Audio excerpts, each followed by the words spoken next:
Reparem quando eu digo que psicopatia é diagnóstico clínico. O que a Andréa de Sadi está dizendo é que os psicopatas do Supremo Tribunal Federal não estão preocupados com a saúde deste homem de 71 anos de idade, inocente e honesto. Eles estão preocupados com o que vai acontecer com eles, com a corte, com a imagem da corte, caso o Bolsonaro morra. Olavo Edu Carvalho, melhor canal de corte do YouTube. Para isso eu preciso do seu like, preciso que você curta o vídeo para aumentar o nosso engajamento, para a gente chegar ao máximo de pessoas possível. Preciso mesmo. Por cada like que você dá, eu sei que é chato, todo programa eu peço isso, e você tem que fazer todas as vezes. Mas a verdade é que você, nas redes sociais, determina o tamanho da relevância de cada canal. E mande o programa, manda nos seus grupos de WhatsApp, manda para sua família, manda para os amigos e manda para os inimigos, porque esse é o Paulo Figueiredo Show. Vamos falar sobre o que nós falamos ontem, rapidamente, que é sobre a situação do presidente Bolsonaro. E ontem eu disse que essa situação crítica de saúde tem causado muita preocupação, não só no Brasil, mas também no exterior. Eu sou frequentemente perguntado aqui nos Estados Unidos sobre o estado de saúde do presidente, e a negativa do Alexandre à prisão domiciliar ao Bolsonaro também é sempre objeto de questionamento. As pessoas se interessam muito sobre esse assunto, e não é por menos, afinal, trata-se do maior líder político do Brasil, e a saúde dele vem se deteriorando rapidamente, em consequência direta ainda de sequelas da facada do militante da esquerda em 2018, mas também em consequência direta das decisões do outro militante da esquerda, o Alexandre de Moraes, né? E essa é a segunda vez em poucos meses, desde que foi preso, em que o presidente Bolsonaro foi hospitalizado. Bom, mas dessa vez, quando eu falo que o quadro de saúde dele vem se agravando, eu não estou de fato usando aqui nenhuma hipérbole. A saúde do presidente certamente não é mais a mesma, nem se você comparar com poucos meses atrás, quando ele estava ainda preso em casa, por exemplo.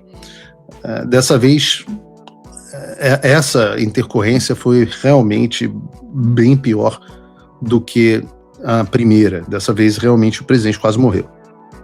E eu digo isso sem exagero. Eu conversei com, obviamente, pessoas da família e pessoas próximas que estão ali, tiveram informações, conversaram com os médicos e visitaram com o presidente, e eu não sou de ficar aqui fazendo exagero. Eu não diria que a situação era tão grave se não fosse de fato. Então eu confesso que o grau de risco de morte pelo qual passou o presidente Bolsonaro foi até uma surpresa para mim. Mesmo tendo notícias sobre a saúde dele, eu fiquei impressionado como dessa vez a situação foi muito, muito séria, né? Então, se a coisa continuar nesse caminho, vão efetivamente matar o presidente Bolsonaro.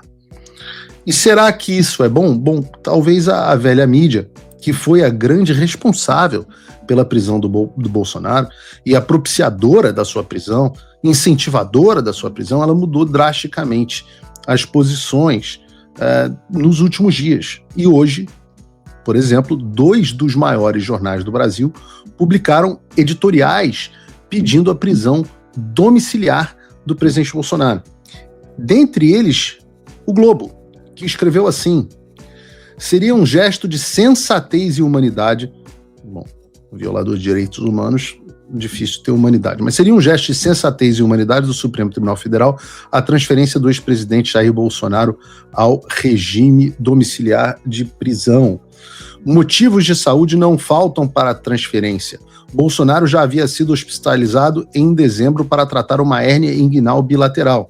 Em janeiro passou por exames depois de uma queda. Além de sequela das várias cirurgias realizadas depois do atentado sofrido em 2018, prestes a completar 71 anos, ele sofre de problemas cardíacos e respiratórios. Até o momento, porém, todos os pedidos da defesa por prisão domiciliar foram negados.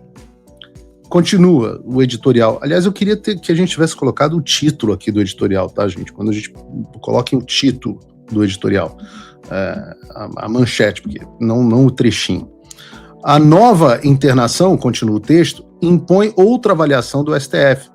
No ano passado, Moraes concedeu ao ex-presidente Fernando Collor o benefício da prisão domiciliar em caráter humanitário. Condenado em 2023 a 8 anos e 10 meses em regime fechado por corrupção, lavagem de dinheiro e esquema da BR Distribuidora, Collor apresentava idade avançada, 75 anos, e comorbidades graves como Parkinson. Bolsonaro, na verdade, o Parkinson era estágio inicial. Se vocês sabem, o diagnóstico de Parkinson não é um diagnóstico assim tão preciso, então sei lá se tinha ou se não tinha, tomara que não tivesse, mas tinha a apneia do sono.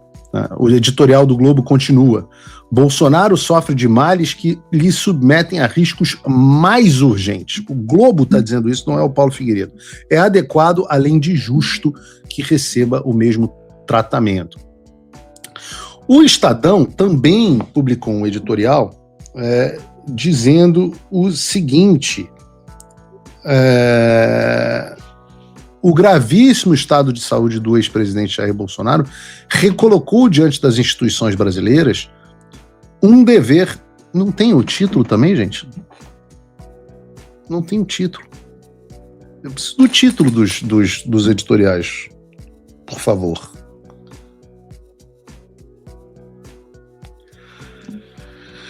Diante das instituições, vamos lá, o gravíssimo estado de saúde do ex-presidente Bolsonaro colocou diante das instituições brasileiras um dever de maturidade, combinar rigor jurídico com serenidade. Cara, o cara que escreve um troço desse, né, cara? Olha que bosta de frase. Mas é um editorial do Estadinho. Né? Internado em unidade de terapia intensiva com broncopneumonia e portador de um histórico extenso de cirurgias e internações, Bolsonaro enfrenta uma condição clínica que exige uma extrema cautela. E, acima de tudo, requer que aceitemos o óbvio. Chegou o momento para que se converta a sua prisão em regime domiciliar, exceto para militantes mais empedernidos ou análises contaminadas pela ferocidade da polarização. Lembre-se, o Estadão é sempre muito limpinho, ele nunca é contaminado por análises polarizadas, ele é sempre muito isento, né? Há elementos suficientes para justificar, segundo o Estadão, tratamento especial ao ex-presidente. Desconte-se a grita de oportunidades que pretendem capitalizar eleitoralmente o estado de saúde do presidente Bolsonaro ou usá-lo para atacar o Supremo Tribunal Federal. Olha o termo aí que o pessoal da direita agora usa: atacar o Supremo Tribunal Federal. As paixões políticas, torna-se difícil sustentar a permanência dele em regime fechado. É claro que no final do dia a gente está falando do Globo e do Estadão, então se você pegar para ler a íntegra dos editoriais, você vai ver lá que eles endossam aquela mesma bosta de narrativa do golpe, que dizem que o Bolsonaro está preso por conta disso, que tem razão na prisão do Bolsonaro, mas o que importa aqui no programa de hoje nem é isso.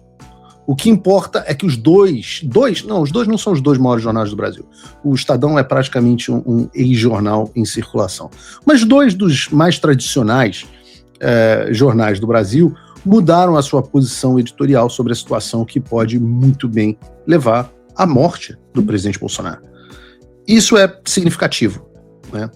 Ora, o Joel Pinheiro da Fonseca, meu ex-companheiro de Jovem Pan, ex-companheiro de debate, que graças às suas posições foi recompensado com uma posição lá na Globo. Ninguém pode acusar de ser uma pessoa de direita, exceto ele próprio se acusa de ser direita, mas ele também foi bastante aberto sobre esse tópico hoje ao vivo na Globo News. Coloca um trechinho, por favor, aí, Gabriel, do vídeo do... de saúde para o ex-presidente Bolsonaro deve ser dado o mesmo tratamento. Não fazer isso a esta altura começa a parecer muito mais uma questão de vingança do que uma questão realmente de execução penal nos mais estritos moldes da justiça.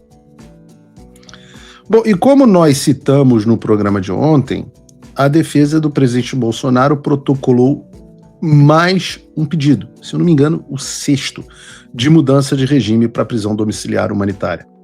Aliás, não somente protocolou, como em um gesto ousado e politicamente arriscado, o meu amigo Flávio Bolsonaro, que hoje integra o time de advogados do presidente, do pai, foi com o advogado-chefe ali do grupo jurídico do presidente, Paulo Cunha Bueno, despachar pessoalmente o pedido com Alexandre de Moraes. Depois, o Flávio deu uma entrevista uma coletiva de imprensa ali, quebra-queixo, que eu quero assistir com vocês pelo menos um trecho aqui. Objetiva, que nós pusemos as nossas preocupações, nossos fundamentos para reiterar o pedido da defesa para que seja concedida a prisão domiciliar humanitária. Como foi a recepção dele? A conversa foi boa? A conversa ali objetiva, né, como advogados que pediram audiência com o juiz da causa.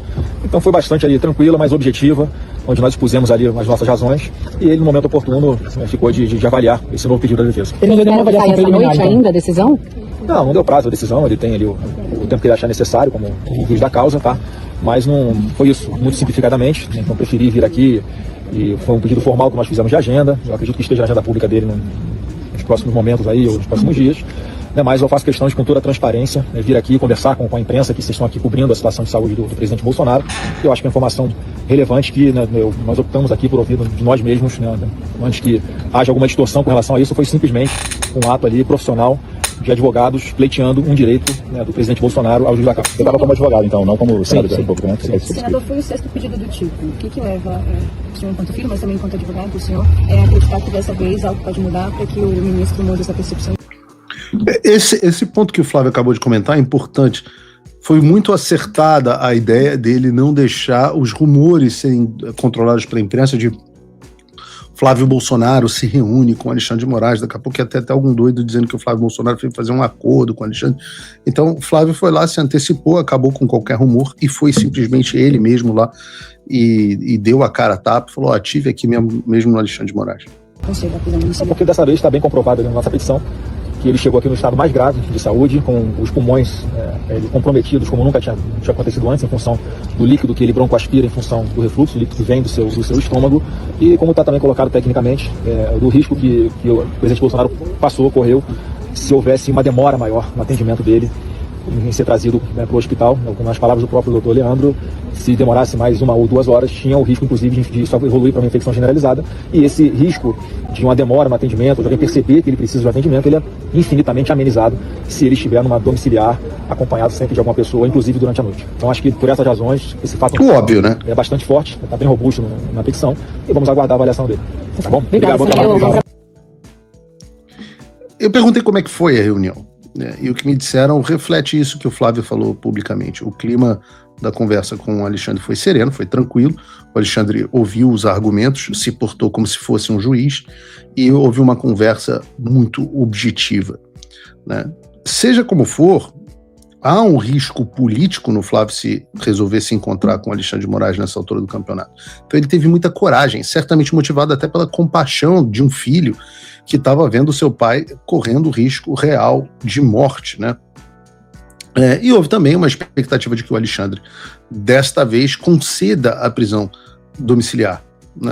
Pelo menos essa expectativa, essa é a sensação de que o clima é para que o Alexandre conceda, sim, uma prisão domiciliar. Não por conta da qualidade dos argumentos, que já tinham sido dados, os argumentos já eram bastante fortes. Você tinha laudo pericial, laudo do perito contratado, laudo da Polícia Federal, do perito da Polícia Federal, e ainda assim o Alexandre de Moraes tem optado por manter a prisão do convencional do Jair Bolsonaro. Mas a expectativa atual, e isso é uma notícia boa, é que há um clima, há uma sensação de que Alexandre concederia a prisão domiciliar nesse momento.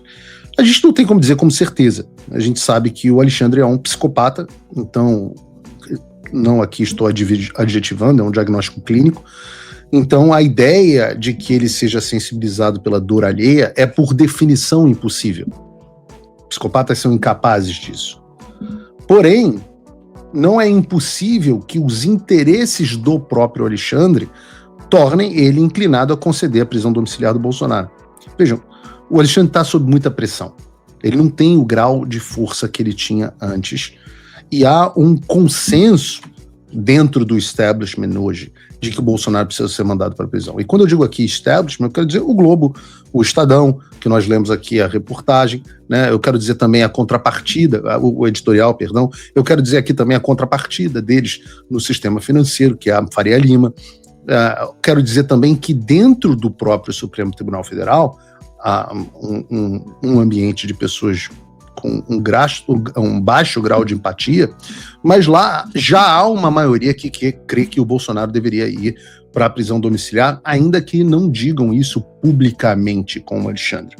E você pode não acreditar no Paulo Figueiredo, e tudo bem, não tem problema nenhum, mas talvez vocês acreditem numa das porta-vozes do sistema, que é a Globo News. A própria Andréa Sadi publicou sobre isso hoje no G1, escrevendo assim, palavras, de novo, da Andréa Sadi. Ministros do Supremo Tribunal Federal defendem nos bastidores a concessão de prisão domiciliar ao presidente Jair Bolsonaro desde os novos problemas de saúde após a prisão.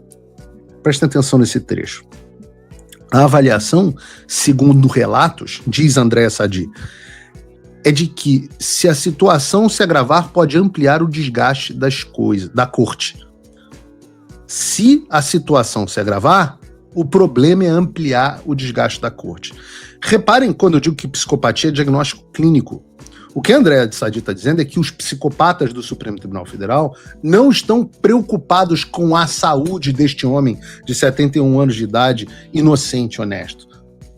Eles estão preocupados com o que vai acontecer com eles, com a corte, com a imagem da corte, caso o Bolsonaro morra.